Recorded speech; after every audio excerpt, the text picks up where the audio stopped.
बिस्मिल्लाहिर्रहमानिर्रहीम। टॉपिक है जी, क्वेरीज है कि सामान जहेज मिल तो गया है, लेकिन उस सामान जहेज में फर्नीचर था चिन्नौट का, बहुत कीमती बना हुआ। उसके सोफे क्या एक पाँव जो है वो टूट गया है, टूटा हुआ मिला है। बेड जो है वहाँ से क्रैचेस मिले हैं, और मैट्रेस जो है वो कटा फटा मिला है। बर्तन कीमती सेट से जो टूटे हुए मिले हैं या मुकम्मल नहीं है। इस तरह की सूरत हाल में क्या सिचुएशन होगी? बहुत अच्छा सवाल पूछा है, और बहुत कम डिस्कशन है इसके ऊपर भी, तो ज़रूरी समझा कि इसके ऊपर एक वीडियो आज बनाकर आप लोगों के नॉलेज में इजाफा किया जाए। आप लोगों का जो आम फहम आदमी है उसके नॉलेज में इजाफा करने के लिए वीडियोज़ मैं बनाता हूँ।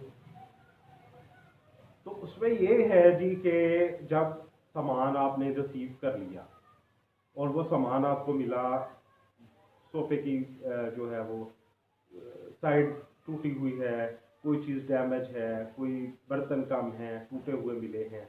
इस तरह की सूरत हाल में आपके पास क्या रेमेडी होगी?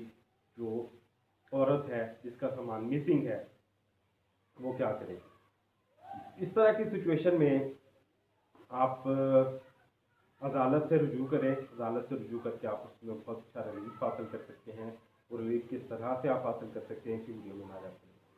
तो सबसे पहले जिन दोस्तों ने जो नए हैं, मेरा चैनल सब्सक्राइब नहीं किया, चैनल को सब्सक्राइब करें, बेल आइकन का बटन ज़रूर दबाएं, ताकि रोज़ाना की बुनियाद पर आने वाली वीडियोस का नोटिफिकेशन जब आप यूट्यूब ऑन करें तो आपको वो मिल सके।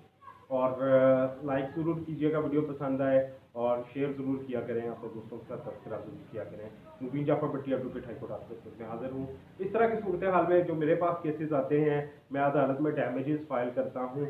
उससे पहले कुछ तस्वीर बना ली जाती हैं, कुछ तस्वीर बनाता हूँ, या अपने क्लाइंट से कहता हूँ कि वो तस्वीर बनाकर मुझे पेश करे, मुझे दे, मेरे ऑफिस में लेके आए। वो तस्वीर टूटी हुई अशिया की जो है वो मैं उसका प्रिंट आउट लेकर उन तस्वीर को अपने दावे के साथ अटैच करके अदालत से रुजू करता हूँ और डैमेजेस का दावा दायर करता हूँ कि ये जो सामान था, ये फर्नीचर था, ये जब कोई भी वालदेन जो हैं वो फर्नीचर अपनी बेटी को टूटा हुआ नहीं देते, सही सलामत देते हैं। और इस तरह के केसेस में जिसमें औरत किसी भी वजह से तंग आकर खुला लेती है या तलाक होती है उसको, तो वो उनकी कोशिश ये होती है कि इस बेटी की शादी, इस बच्ची की शादी आगे कहीं को मुनासिब रिश्ता देखकर वहाँ कर दी जाए। तो इसी सूरत हाल में वही सामान ज़ाहिर है जो वालदेन होते हैं, पेरेंट्स होते हैं, वो आगे भी जो घर होता है उसमें देना होता है। तो ये इंतहाई ज़्यादती होती है कि जो डेलिबरेटली जानबूझकर लोग इस तरह सामान में तोड़ फोड़ करके वापस देते हैं अपना गुस्सा दिखाने के लिए। इंतहाई गलत और गैर इखलाकी बात है। इसमें आप बिल्कुल अदालत से डैमेजेस के लिए केस फाइल करें।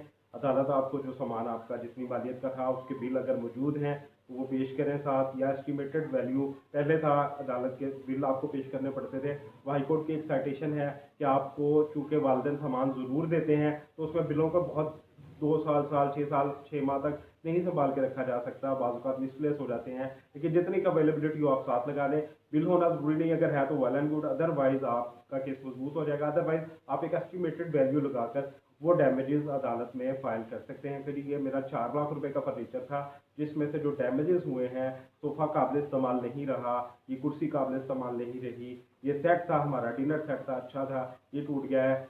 1,40,000, 1,35,000, या अकॉर्डिंग टू द केस जो वेरी करता है, सिचुएशन के हिसाब से आप अपनी मालियत बनाएं और वो डैमेजेस का केस जो है अदालत में फाइल करें।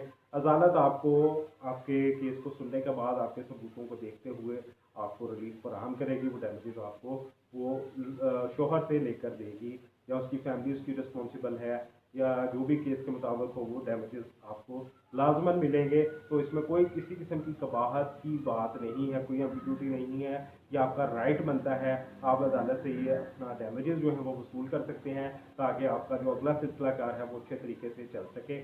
अगला जहाँ बेटी की आप शादी करना चाहते हैं वो सामान आपका इस काबिल हो जाए कि आप वो सामान उसको दें।